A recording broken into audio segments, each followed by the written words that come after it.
Hola chicos, muy buenos días, espero que se encuentren muy bien.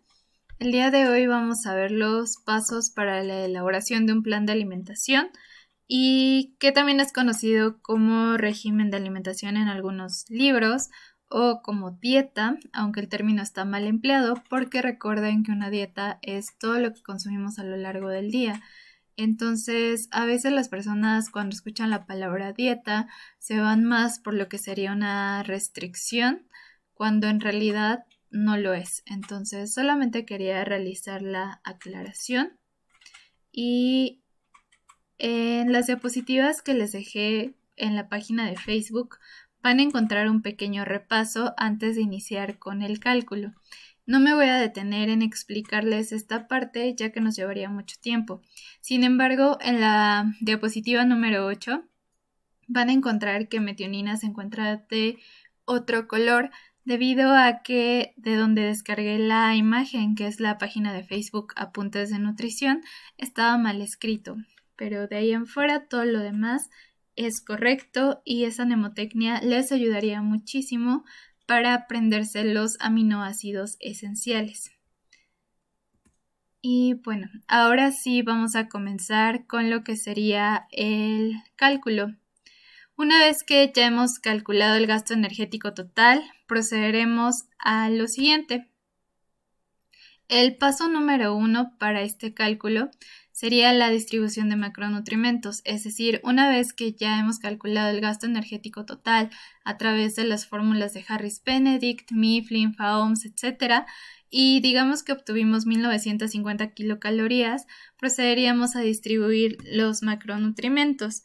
Para esto tenemos que tener muy presente que los hidratos de carbono van de un rango de 50 hasta 65%, las proteínas del 10 al 15% y los lípidos del 25 al 30%. Esto así se encuentra en algunas bibliografías, en otras van a encontrar que los hidratos de carbono como máximo se deben de establecer hasta el 60%, pero todo va a depender de las condiciones del paciente. Los datos que les estoy dando ahorita son para un paciente normal que no se encuentra con ninguna patología, que está dentro de su peso, es decir, para un paciente que no tiene ninguna comorbilidad y se encuentra completamente saludable.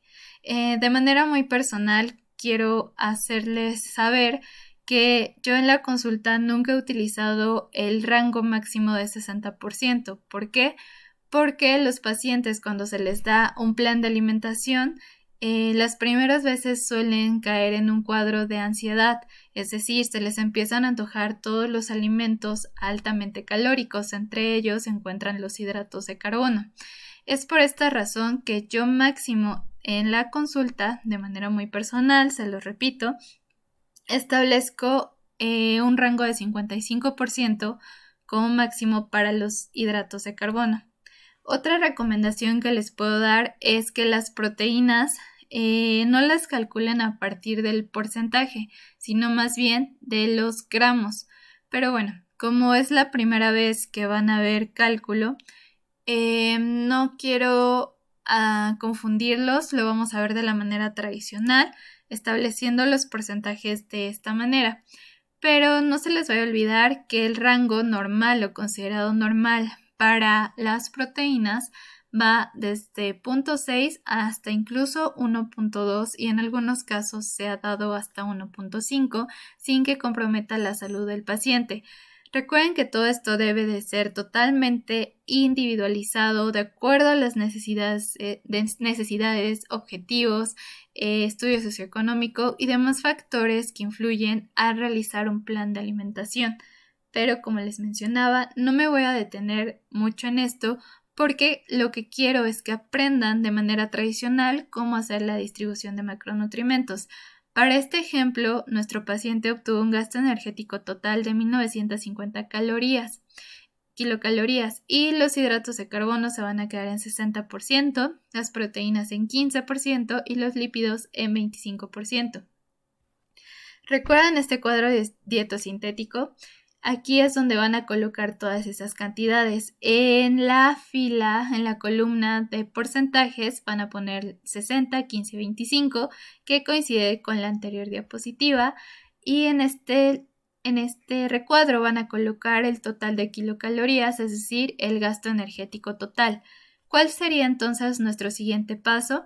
La conversión de porcentajes a kilocalorías. Si ustedes checan su cuadro dietosintético, de este lado van a poner porcentajes, kilocalorías y gramos. Por ende, el paso 2 sería convertir estos porcentajes a kilocalorías.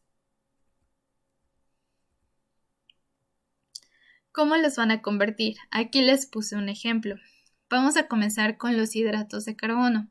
Tenemos que 1950 kilocalorías es nuestro gasto energético total, que correspondería a nuestro 100%. Como queremos calcular el 60%, ya que ese fue el porcentaje que establecimos, vamos a hacer una regla de 3. ¿Cómo se hace la regla de 3? De un lado colocamos las kilocalorías y del otro lado los porcentajes. Entonces multiplicaríamos las 1950 por 60 entre 100. Esto nos daría un total de 1170 kilocalorías. ¿Dónde vamos a colocar este resultado? Lo vamos a colocar aquí. 1170 kilocalorías. Corresponde a hidratos de carbono y es la conversión del 60% a kilocalorías. Pasamos con el siguiente, que serían las proteínas. Aquí estamos estableciendo un 15% para las proteínas. Entonces, nuevamente, 1950 kilocalorías corresponde a nuestro 100% porque estamos hablando de nuestro gasto energético total. Como queremos saber cuánto tendría un 15%, hacemos nuevamente la regla de 3, 1950 por 15 entre 100, dándonos como resultado 292.5 kilocalorías. ¿Dónde vamos a colocar esto? En este recuadro, 292.5 kilocalorías, que corresponde al grupo de proteínas y coincide con el 15% que acabamos de calcular. Posteriormente pasaríamos al último grupo, que es el de lípidos, y nuevamente 1950 kilocalorías es nuestro 100%. ¿Cuánto sería el 25%? 1950 por 25 entre 100. ¿Cuánto sería el resultado? 487.5 kilocalorías. ¿Dónde lo vamos a colocar? En este apartado, que corresponde con los lípidos, el 25%, y el resultado que son 487.5 kilocalorías. ¿Qué creen que va a pasar después? Siguiendo el orden del cuadro dietosintético, procederíamos a llenar la fila de gramos. Pero no hay que olvidar esto: las kilocalorías que aporta cada macronutrimento por gramo. Hidratos de carbono, 4 kilocalorías por gramo, es decir, 1 gramo de hidratos de carbono nos proporciona 4 kilocalorías. 1 gramo de proteínas también nos proporciona 4 kilocalorías y 1 gramo de lípidos nos proporciona 9 kilocalorías. Es el más denso calóricamente. Después pasamos a el cálculo como tal. Vamos a comenzar nuevamente con los hidratos de carbono. Tenemos 1170 kilocalorías, tenemos 1 gramo y las 4 kilocalorías, entonces sería 1170 por 1 entre 4. Es decir, si los hidratos de carbono nos proporcionan 4 kilocalorías por gramo, se multiplicaría 1170 por 1 entre 4. Pero como todo número multiplicado por 1 nos va a dar la misma cantidad, es decir, si yo multiplico 1 por 1 nos da 1, 1 por 2, 2, 1 por 3, 3, entonces 1170 por 1 nos va a dar 1170 entre 4. Por ende, solo estaríamos dividiendo 1170 entre 4, que nos daría como resultado los gramos, que en este caso son 292 gramos. ¿Dónde lo colocaríamos? En la fila de gramos.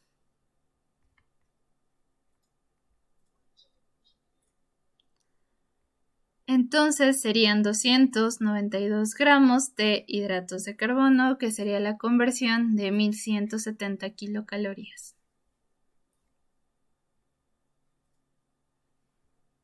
hacemos el mismo procedimiento con las proteínas, recordándoles que una regla de 3 debe de ir del mismo lado, kilocalorías, y del mismo lado los gramos. Entonces, si las proteínas nos proporcionan 4 kilocalorías por gramo, se multiplicaría el 292.5 por 1, o en realidad el 292.5 entre 4, dando como resultado 73 gramos.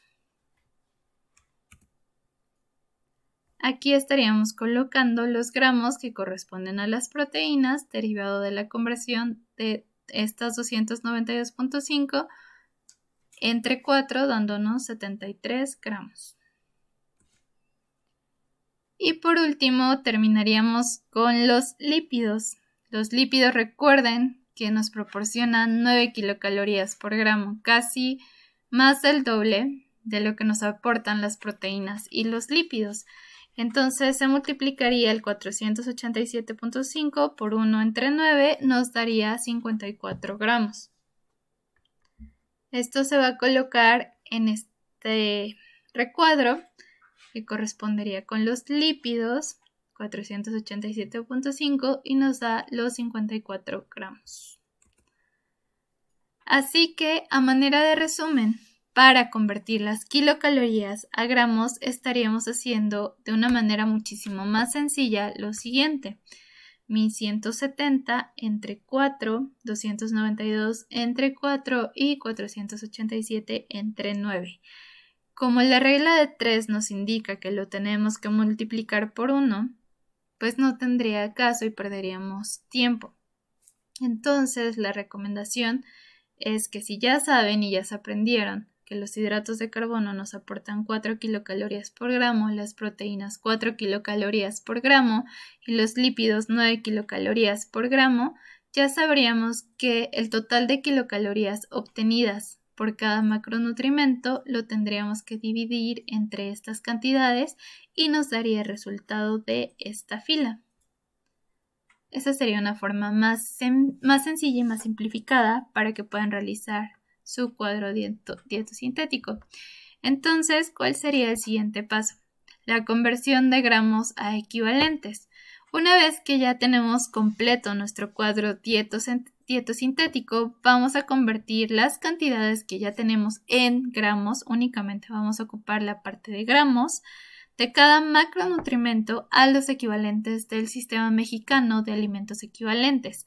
Para esto nos vamos a apoyar de la tabla 2, nombrada Aporte Nutrimental Promedio de los grupos en el Sistema de Equivalentes, la cual aparece en la página 10 del mismo libro en su cuarta edición. No olvidemos que la recomendación en cuanto al número de equivalentes de cada grupo de alimentos para realizar un plan de alimentación puede ser la siguiente. Las verduras podemos distribuir los equivalentes entre 3 a 5, las frutas de 2 a 4, cereales de 6 hasta 13, leguminosas de 1 a 2, alimentos de origen animal de 2 a 5, leche de 1 a 3 y azúcares es muy importante que no exceda el 10% de nuestro gasto energético total. Entonces, esta es la tabla que aparece en la página 10 del SMAE. Y yo les recomendaría mucho que ustedes realicen a mano una tabla como la siguiente, que si ven es igual a la del libro. Sin embargo, la única diferencia es que estamos agregando una fila de equivalentes, una columna de energía, una columna de proteínas, una columna de lípidos y una columna de hidratos de carbono completamente en blanco, colocando las cantidades que aparecen en el Sistema Mexicano de Alimentos Equivalentes. ¿Por qué les recomiendo que lo hagan de esta manera? Porque va a ser más fácil para ustedes antes de que logren aprenderse esta tabla, porque sí, se la tienen que aprender toda esta tabla en algún momento de su vida, seguramente cuando lleven cálculo dietético, que será en 2 semestres, ya se la tienen que saber. Y bueno, esta es la primera vez que la van a ver, entonces les recomiendo que lo realicen de esta manera. Ustedes decidirán si lo hacen así o si ocupan otro método, pero esta sería mi recomendación. Ahorita van a ver por qué.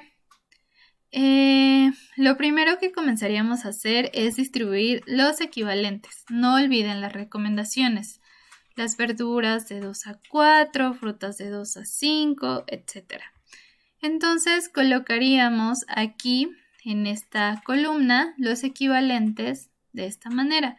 Aquí yo decidí darle 4 verduras, 4 frutas, 11 cereales y tubérculos, una leguminosa, 4 alimentos de origen animal de bajo aporte de grasa, una leche entera, 5 equivalentes de aceites y grasas sin proteína, un equivalente de aceites y grasas con proteína y uno de azúcares sin grasa. Recuerden que esta distribución es para un paciente que se encuentra en su peso, no tiene ninguna patología y se encuentra completamente saludable. Una vez que ya hayamos distribuido nuestros equivalentes de esta manera, vamos a multiplicar por la energía, por las proteínas, por los lípidos y por los hidratos de carbono, tal como se muestra aquí. Es decir, si tenemos 4 equivalentes de verduras, multiplicaríamos 4 por 25, nos da 100. 4 por 2 nos da 8. 4 por 0 nos da 0 y 4 por 4 nos da 16.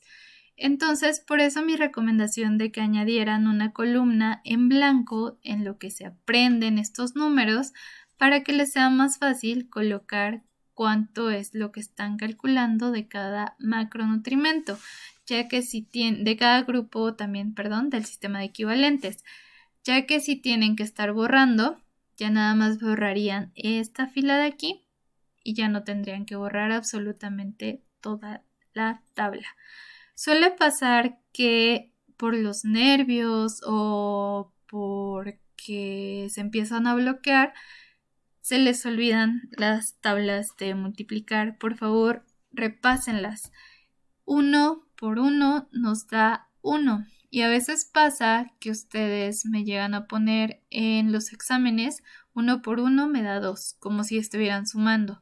Recuerden que están multiplicando de manera horizontal, no están sumando, no están dividiendo, únicamente están multiplicando. Y recuerden que cualquier número multiplicado por 0 nos va a dar 0 para que no se vayan a equivocar al momento de sumar las cantidades. Y nos quedaría algo así. 4 por 60, 240, 4 por 0, 0, 4 por 0, 0, 4 por 15, 60. 11 por 70, 770, 11 por 2, 22, 0 por 0, 11 por 0, 0, 11 por 15, 165. Entonces, ¿qué haríamos? Multiplicar todos los equivalentes por la energía, por las proteínas, por los lípidos y al final por los hidratos de carbono. Es muy importante que sigan este orden. Ya una vez que esté todo multiplicado, vamos a comenzar a sumar por filas y esto debe de coincidir con los datos que calculamos en el cuadro dietosintético, específicamente con los gramos. Entonces, ya que terminamos de multiplicar de manera horizontal cada uno de los grupos y subgrupos, comenzaríamos a sumar 100 más 240 más 770 más 120 más 220 más 150 más 225 más 70 más 40 nos daría un total de 1935. 8 más 22 más 28 más 9 más 3, 78. Y así nos vamos con cada una de las filas colocando el total de cada una. Y nos tiene que coincidir con este cuadro dietosintético, si lo recuerdan. Entonces, nada más nos vamos a ocupar y enfocar en la fila de gramos. De esto nos vamos a olvidar por el momento. ¿Cuál sería el paso 5? Aquí les eliminé las kilocalorías y los porcentajes para que nos enfocáramos únicamente en los gramos. Este porcentaje, recuerden que es nuestro 100%. De una manera ideal nos tendría que salir esto, pero no sucede de manera práctica. es muy difícil que ya en la realidad, una vez que estamos haciendo un cálculo, nos coincida exactamente con lo que ya habíamos colocado en nuestro cuadro dietosintético. De aquí nace la idea de utilizar un porcentaje de adecuación. En algunos libros se utiliza un porcentaje de adecuación de un rango de más o menos 10%. Sin embargo, tanto en su libro y de manera muy personal, yo les recomiendo que solamente utilicen un porcentaje de adecuación del más o menos 5%, porque un 10% para mí ya se me hace mucho y se excede en cuanto al número de gramos. Entonces, si quisieran hacer una tabla del porcentaje de adecuación para que tengan todo más organizado, quedaría de la siguiente manera. En los gramos con el porcentaje de adecuación desde el 95% hasta el 105%, recordando que este es su 100% y es lo ideal, es lo que tendrían que alcanzar. ¿Cómo se va a obtener? Pues nuevamente sacando una regla de 3. Aquí vamos a calcular el porcentaje de adecuación del 95% para los hidratos de carbono. Multiplicaríamos nuestro total, que son 292 gramos y que por eso corresponde al 100%, 292 por 95 entre 100 nos daría como resultado 277.4 gramos. ¿Dónde vamos a colocar este resultado? Aquí. ¿Por qué? Porque es de hidratos de carbono y estamos calculando el porcentaje de adecuación del 95. Sacando el porcentaje de adecuación del 95, procederíamos a sacar el del 105% nuevamente del grupo de hidratos de carbono, recordándoles que 292 gramos es nuestro 100%. Entonces, multiplicaríamos 292 por 105 entre 100, nos daría como resultado 306.6 gramos. Redondeándolo serían 307 gramos y lo colocaríamos en este recuadro que corresponde al 105% y al grupo de hidratos de carbono. Después hacemos el mismo procedimiento que les acabo de mostrar con el grupo de proteínas y con el grupo de lípidos. Nos quedaría algo así: 277 como nuestro 95%, 307 como nuestro 105%. En proteínas, lo mínimo que le podemos dar a nuestro paciente es 69 gramos y lo máximo son 77 gramos. Los lípidos, 51 gramos como mínimo y como máximo 57 gramos. Es decir, para hidratos de carbono nos estaríamos manejando de un rango de 277 hasta 307, en proteínas desde 69 hasta 77 y de lípidos desde 51 hasta 57 gramos. De aquí no nos podemos pasar ni nos puede sobrar y nos puede faltar. ¿Cuál sería el siguiente paso? Ya que tenemos nuestra tabla con los datos del porcentaje de adecuación, vamos a comparar con la tabla del SMAE para corroborar que efectivamente coinciden. Entonces, regresando a nuestra tablita del SMAE que ya teníamos, nos vamos a enfocar en el total que obtuvimos.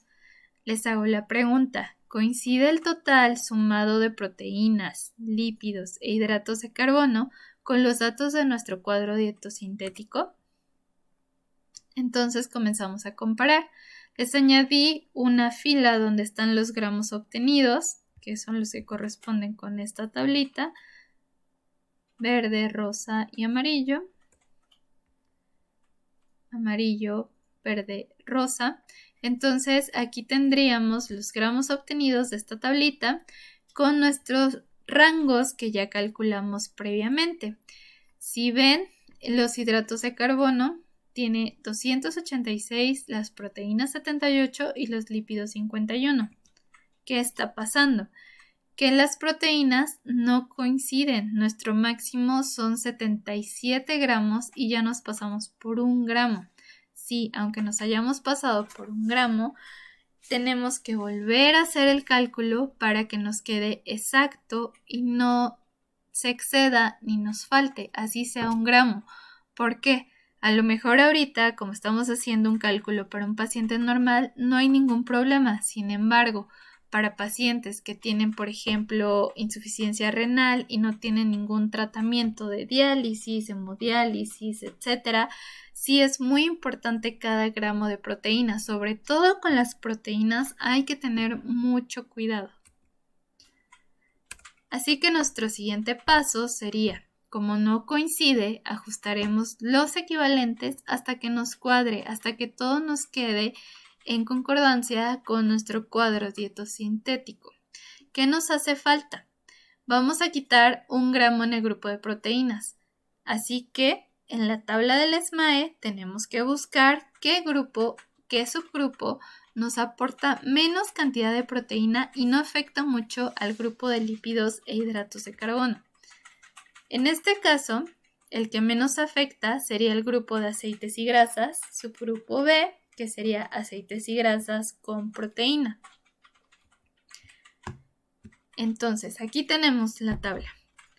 Primero, vamos a buscar de todos estos, ¿cuál nos aporta menos proteína? Aquí vemos que está el grupo de verduras, también otro grupo que no nos aporta tantas proteínas es el de cereales y tubérculos, y el de aceites y grasas. Entonces, estos son los que menos nos aportan proteínas. Si nosotros quitáramos una verdura y dejáramos 3 equivalentes, a lo mejor nos empezaría a cuadrar, pero también nos baja hidratos de carbono. Entonces, podemos quitar una verdura y ya nos empezaría a cuadrar un poco, pero en este caso yo decidí quitar el aceite y grasa con proteínas, que nos aportaba 3. Realmente no era mucho, pero nos iba a bajar en lípidos un 5%. A ver, espérenme que no sé qué sucedió.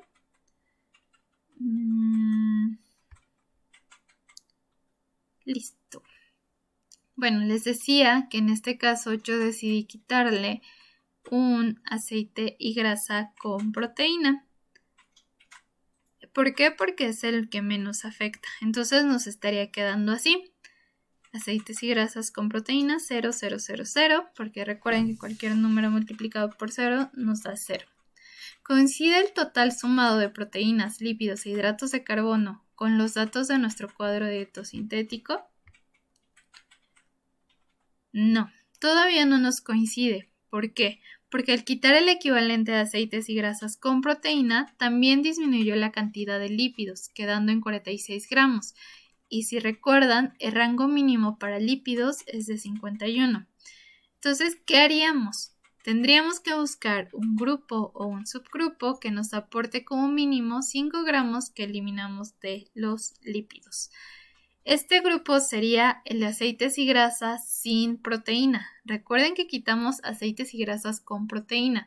Entonces, los aceites y grasas sin proteína justamente, exactamente, nos van a aportar esos 5 gramos que quitamos de lípidos. Y estos no contienen ni proteínas ni hidratos de carbono. Entonces, no nos afectaría al mover este equivalente. Por ende, agregaríamos un equivalente al grupo de aceites y grasas sin proteína y quedaría de la siguiente manera. En vez de tener 5, ya tendríamos 6. Actualizamos la tabla, 6 por 45, 270, 6 por 0, 0, 6 por 5, 30, 6 por 0, 0. Como ven, el único que nos va a aportar va a ser en los lípidos. Y esto, en este caso, nos conviene demasiado porque nos está recuperando exactamente los 5 gramos que perdimos al quitar un equivalente de aceites y grasas con proteína y no nos está moviendo los cálculos ni de hidratos de carbono ni de proteínas. Esto es lo que tienen que buscar al momento de comenzar a hacer sus cambios equivalentes, pero también deben de tener en cuenta que no se deben de exceder de los equivalentes recomendados.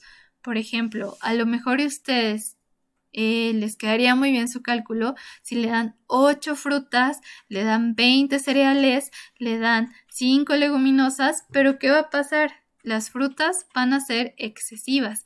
Casi nuestro paciente estaría consumiendo 2 kilos de fruta al día, lo cual es demasiado, afectaría su economía. Tal vez empezaría a aumentar sus niveles de triglicéridos en sangre. Entonces, por muy bueno que sea un grupo de alimentos, recuerden que todo exceso es malo.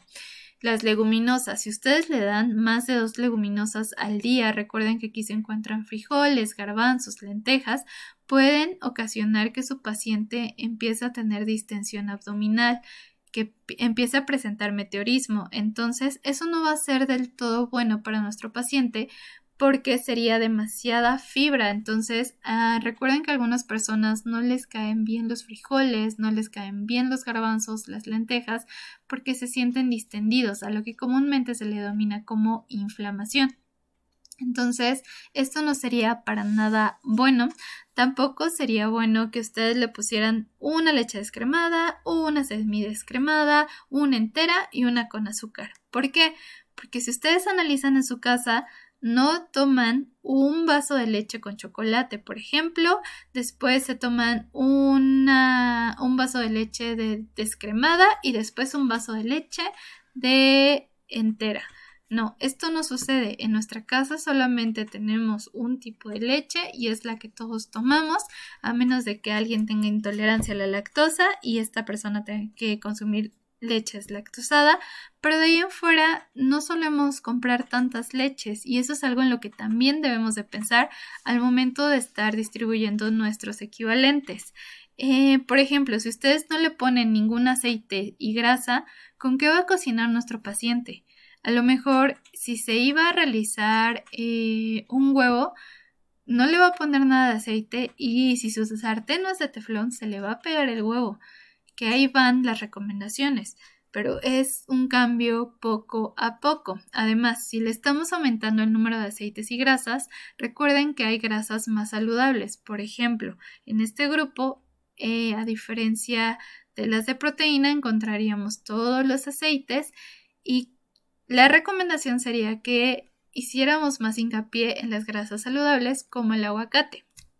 No significa que todo el tiempo le estemos dando aguacate a nuestro paciente como única opción de aceite y grasa, sin embargo que sí aumente las grasas buenas, las grasas que le van a hacer bien a su salud. Y tampoco está bien que en los azúcares les vayamos a exceder la cantidad.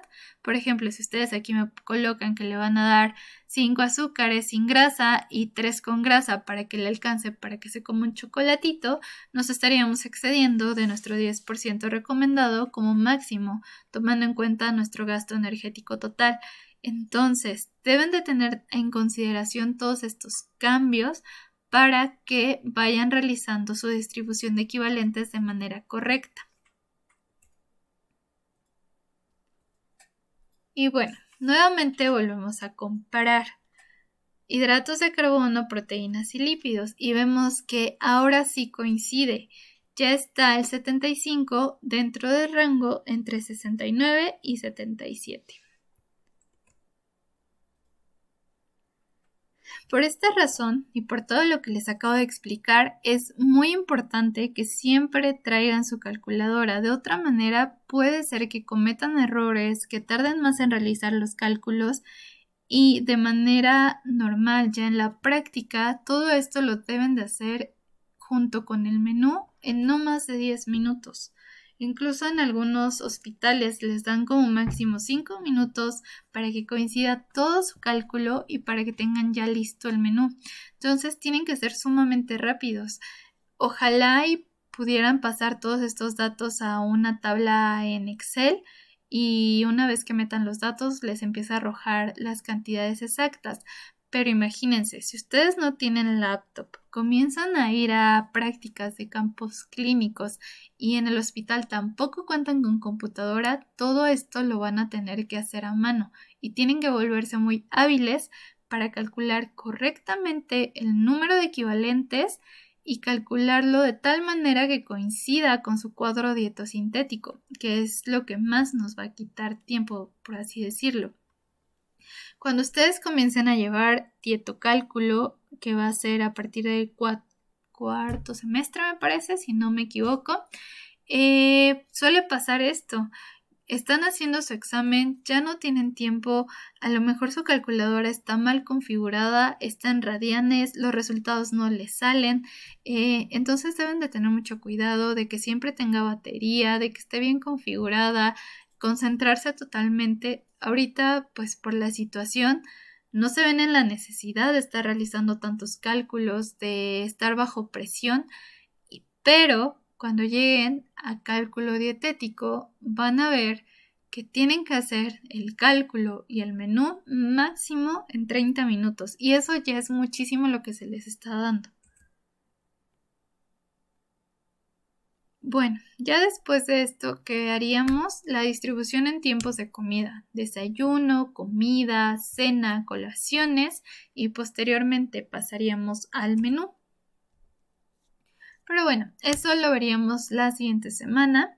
Así que vayan pensando en recetas saludables y sobre todo que sean apetitosas, que sean llamativas, que sea algo que ustedes se comerían, porque a veces a lo mejor ya les quedó perfecto el cálculo, los equivalentes, ya todo coincide, todo cuadra, hasta incluso quedó exactamente igual que el cuadro dietosintético. Pero al momento en el que ustedes hacen el menú, hacen unas combinaciones a veces un poco extrañas que me ha tocado ver, como palomitas con frijoles de colación. O 2 tazas y media de aceitunas con carne de venado. Yo digo, ¿en serio? ¿De dónde van a sacar la carne de venado? ¿De verdad te vas a comer 2 tazas y media de aceitunas? Entonces piensan en lo que a ustedes les gustaría desayunar, qué les gustaría comer, qué les gustaría cenar, cómo les gustaría que fueran sus colaciones para que no se queden con hambre. De hecho, hay muchas pautas para establecer esta distribución de colaciones, desayunos. De hecho, hasta se han establecido porcentajes. Sin embargo, esas son unas guías. Una guía siempre va a ser para que tú tengas una referencia.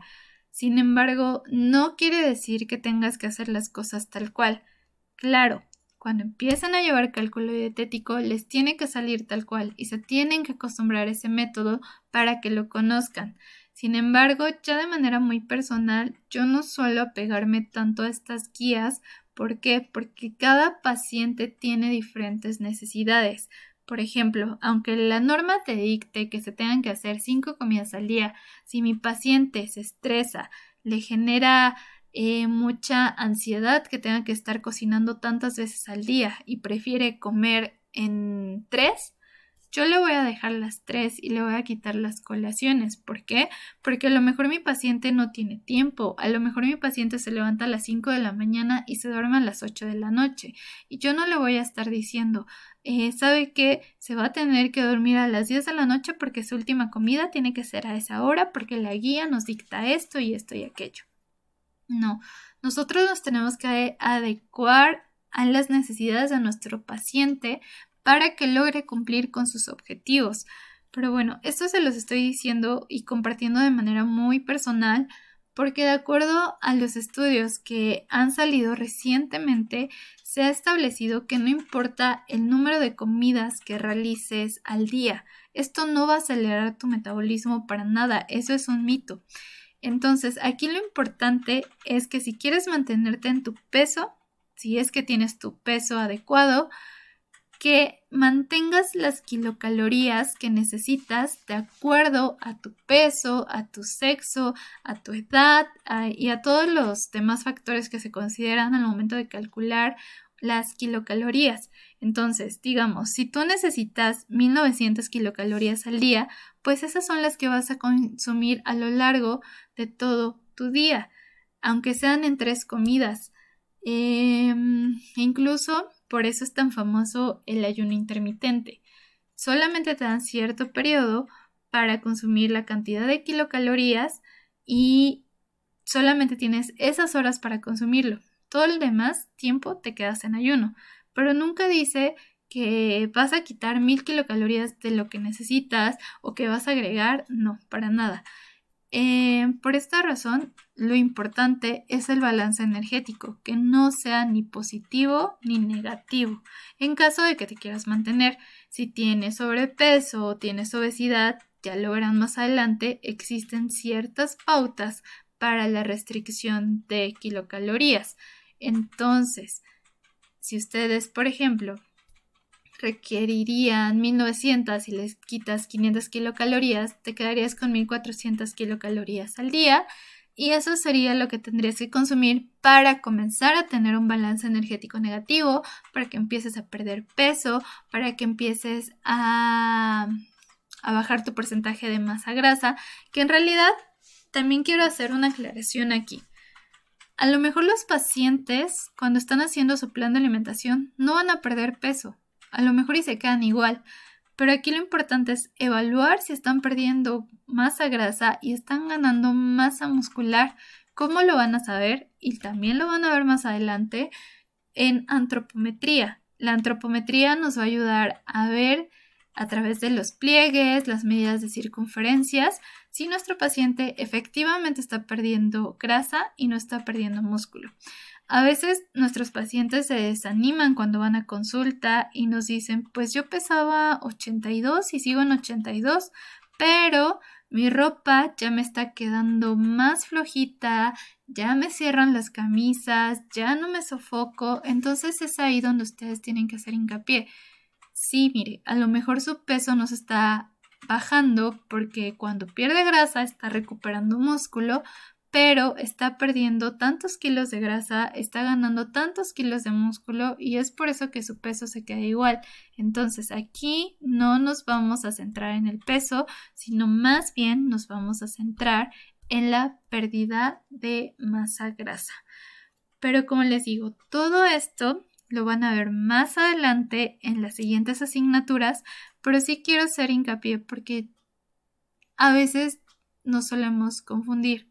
También, cada nutriólogo tiene sus recomendaciones de acuerdo a las experiencias que ha tenido en consulta, en sus prácticas, en su servicio social, es decir, en toda su experiencia profesional.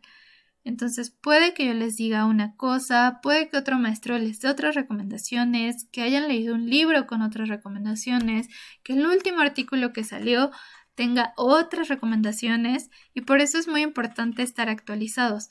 Pero la ventaja de todo esto es que al tener tantas opiniones no es que los queramos revolver, sino que a través de todas esas opiniones ustedes vayan formando un criterio. Y es así como van a lograr darle una mejor atención a su paciente. Y pues quiero terminar con esta imagen que dice, nutriólogo sabe cocinar, es oro puro. No porque sean nutriólogos significa que no deben de saber cocinar. De hecho es muy, muy, muy importante y de hecho por eso llevan gastronomía en 9º semestre, porque ustedes son los expertos, ustedes deben de saber darle recomendaciones a sus pacientes de cómo cocinar rico y cómo cocinar saludable para que ellos comiencen a tener una pérdida de peso o pérdida de masa grasa, que ya hablamos de esto. Entonces, ustedes experimenten con ustedes mismos, háganse su cálculo, háganse su menú. Por eso les decía, vayan pensando en qué les gustaría comer a ustedes, qué se les antojaría, para que escuchando a su paciente lo puedan adecuar a sus necesidades. Y bueno, con esto ya estaríamos finalizando la primera parte de cómo realizar un plan de alimentación. Ya saben que si tienen alguna duda me pueden dejar su duda o su comentario en la publicación del documento en Facebook, que ya estará cuando se suba.